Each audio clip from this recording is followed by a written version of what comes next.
Hi అండి. ఈరోజు పచ్చిరొయ్యలు గోంగూర వండుతున్నాను. పచ్చిరొయ్యలు తీసుకొని శుభ్రం చేసుకొని కడిగి పెట్టుకున్నాను.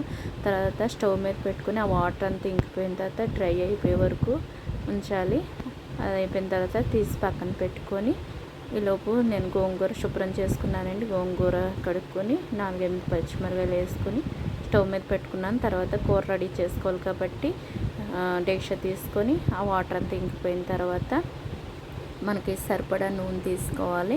నీసుకోర కాబట్టి నూనె కొంచెం ఎక్కువే పడుతుందండి, లేకపోతే కూర టేస్ట్ రాదు.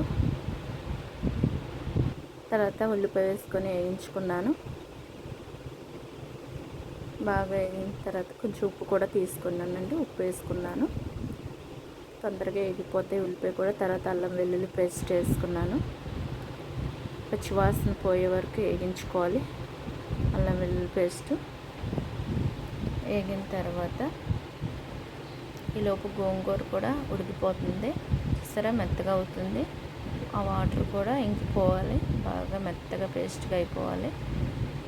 తర్వాత ఇంత పక్కన పెట్టుకున్న రొయ్యలు తీసుకొని అందులో వేసి అదిగంటే కలుపుతున్నాను. తర్వాత సరిపడా కారం తీసుకోవాలి. నేను 2 స్పూన్స్ కారం తీసుకున్నాను. మీకు కారం ఎక్కువే తింటే కొంచెం ఎక్కువ వేసుకోవచ్చు. నేను 2 స్పూన్సే తీసుకున్నాను. అది బాగా కలిపేసుకోవాలి, మొత్తం కలిసేలాగా కలుపుకోవాలి.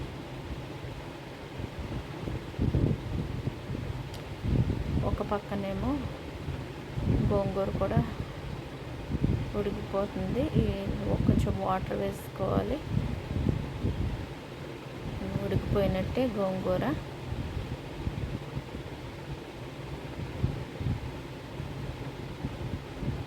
తర్వాత అందులో కూరలో వాటర్ వేసేసుకొని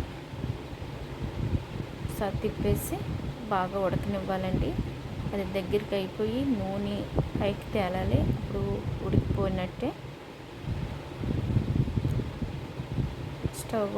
గోంగూర ఉడికిపోయింది కదండి. ఒకసారి పప్పు గుత్తితో శుభ్రంగా మెత్తగా వేసుకుంటున్నాను. అందులో పచ్చిమిరపకాయలు కూడా స్మాష్ చేస్తాను.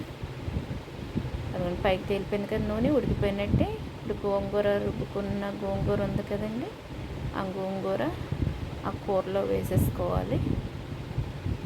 కూరలో వేసేసాను. సరే, బాగా ఆకు గోంగూర అంతా కలిసేలాగా శుభ్రంగా ఆ కూరలో కలిసేలాగా కలిపేసుకోవాలండి. చాలా బాగుంటుందండి పచ్చి రొయ్యల గోంగూర. అప్పుడప్పుడు వండుకోండి, చాలా టేస్టీగా ఉంటుంది.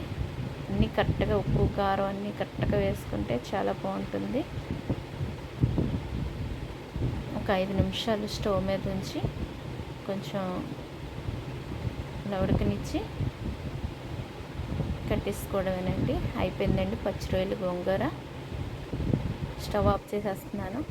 మీకు నచ్చినట్లయితే షేర్ చేయండి, లైక్ చేయండి, సబ్స్క్రైబ్ చేయండి ప్లీజ్.